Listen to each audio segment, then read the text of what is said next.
कभी आपने गौर किया कि आपको सोचते ही कुछ गलत क्यों हो जाता है? वो गलत इसलिए होता है क्योंकि आप सही नहीं सोच पाते। नमस्ते दोस्तों, आज मैं एक हुनरबाज की कहानी सुनाती हूँ। आपको सारी बात समझ आ जाएगी। एक ऐसा व्यक्ति था जो दुनिया के किसी भी ताले को खोलने की ताकत रखता था। कई बार तो उसने ऐसे ताले खोले थे जिनकी चाबियाँ पता नहीं कितने साल पहले गुम हो चुकी थी, लेकिन फिर भी वो अपने ट्रिक्स का इस्तेमाल करके ताला खोल देता था। लोग उसे तालों का जादूगर कहते थे। उसे कई बार एग्जीबिशन में बुलाया जाता था कि भैया यहाँ पर भी कुछ ताले मिले हैं पुराने, क्या आप इन्हें खोल सकते हैं? कई बार टीवी शोज़ में बुलाया जाता था, उसके इंटरव्यू लिए जाते। वो धीरे धीरे पॉपुलर होता जा रहा था। एक बार एक बड़े बिजनेसमैन ने सोचा कि क्यों ना इसको लेकर के एक बड़ा कंपटीशन करते हैं, ऑडियंस बुलाते हैं। तो हुनरबाज को न्योता दिया गया, क्या आप आना चाहते हैं? इसके लिए उन्होंने एक इनाम भी रखा गया, और वो भी 10 लाख रुपए। तो एक स्विमिंग पूल के किनारे ऑडियंस को बिठाया गया, स्टैंड लगाया गया, सबके हाथों में मोबाइल थे, सब लोग वीडियो बनाने के लिए वो एक्साइटेड थे। ये व्यक्ति वहाँ पहुँचा तो ऑर्गेनाइज़र था, उसने हुनरबाज से कहा, आपको तैरना आता है? इसने कहा, हाँ मुझे तैरना आता है, मैंने सीखा था बचपन में। ऑर्गेनाइज़र ने कहा कि जैसे बताया गया है कि ये बड़ा सा बॉक्स है, इसमें आपको बैठना है और इस बॉक्स को हम स्विमिंग पूल के अंदर उतारेंगे।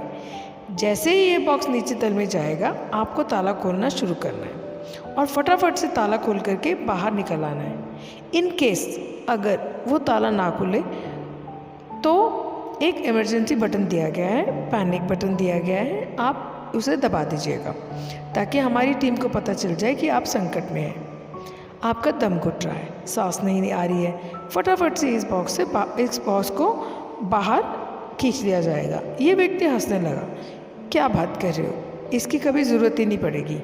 फटाफट ताला खोल के चुटकियों में मैं बाहर आता हूँ। बहुत ज़्यादा कॉन्फिडेंस था इसको। इसे बॉक्स में बिठाया गया, नीचे उतारा गया। जैसे ही नीचे तल में पहुँचा उस स्विमिंग पूल के, इसने ताला खोलना शुरू किया, लेकिन कमाल की बात यह है कि ताला खुल नहीं रहा था। सारी ट्रिक्स इसने आजमा ली, लेकिन वो ताला खुल नहीं रहा था। इसने अब तक जितने फार्मूले सीखे थे, जो इसको तरीका मालूम था ताला खोलने का, वो लगा दिया, लेकिन ताला खुल नहीं रहा था। अब इसका दम घुटने लगा। ऊपर से उसे ऐसा लग रहा था कि इतनी सारी भीड़ बाहर बैठी हुई है, मेरा मजाक बन जाएगा। वो परफॉर्मेंस प्रेशर इस पर हावी हो रहा था। ये बहुत ज़्यादा सोच रहा था, लेकिन ताला नहीं खोल पा रहा था। फाइनली इसने डिसाइड किया कि जान है तो जहान है, पहले जान बचाते, बाद में ताले की सोचेंगे, शर्मिंदगी की सोचेंगे।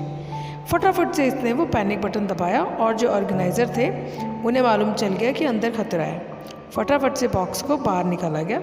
जैसे ही बॉक्स बाहर आया, ये यानी हुनरबाज व्यक्ति अपना मुंह छुपाना चाह रहा था। इसे लग रहा था कि पता नहीं क्या कह रहे होंगे लोग, हंस रहे होंगे। इसने सारा वज़न एक साइड डाल दिया और उस साइड जिस तरफ वो ताला लगाया गया था, उस बॉक्स में दरवाज़ा जिस तरफ था, जैसे ही इसने अपना वज़न डाला, वो दरवाज़ा खुल गया और उसे रियलाइज़ हुआ कि वो ताला तो सिर्फ एक ड्रामा था। एक ड्रामा क्रिएट किया गया था ताकि इसकी असली परीक्षा ली जा सके। ये दौड़ करके ऑर्गेनाइज़र के पास गया और जाकर के कहने लगा कि आज आपने मुझे अपनी लाइफ का सबसे बड़ा मंत्र दिया है। कभी कभी ज़्यादा सोचना भी खतरनाक होता है। छोटी सी कहानी है, लेकिन आज की लाइफ में, हम सब की लाइफ में इम्प्लीमेंट होती है। ओवर थिंकिंग की वजह से कई बार रिश्ते ख़राब हो जाते हैं। आपको लगता है कि सामने वाला ये सोच रहा होगा, वो सोच रहा होगा, सब कुछ आप ही सोच लेते हैं और आप उससे बात नहीं करते जिससे बात करनी है, उससे बात नहीं करते, अपना दिमाग में खुद से ही बात करते रहते हैं। ओवर थिंकिंग की वजह से कई बार आप अपना गोल अचीव नहीं कर पाते। आपको लगता है पता नहीं हो पाएगा, नहीं हो पाएगा, आप ज़्यादा सोचने लगते हैं। ज़्यादा उस सोचने से मुश्किलें बढ़ जाती हैं, उसको हम ज़्यादा मुश्किल बनाने लगते हैं। सारा खेल दिमाग में चलता रहता है। आसान सोचिए, सिंपल सोचिए, थोड़ा सोचिए, जितना सोचने की ज़रूरत है। ओवर थिंकिंग से आप अपना ही नुकसान कर रहे हैं। उम्मीद है ये कहानी आपको अच्छी लगी होगी। अच्छी लगी हो तो कमेंट बॉक्स में ज़रूर लिखें, और वीडियो को अंत तक देखने के लिए दिल से धन्यवाद। और मैं हमेशा कहती हूँ, अपने माता पिता को हमेशा प्यार, सम्मान और समय ज़रूर दिया करें। जय श्री राम।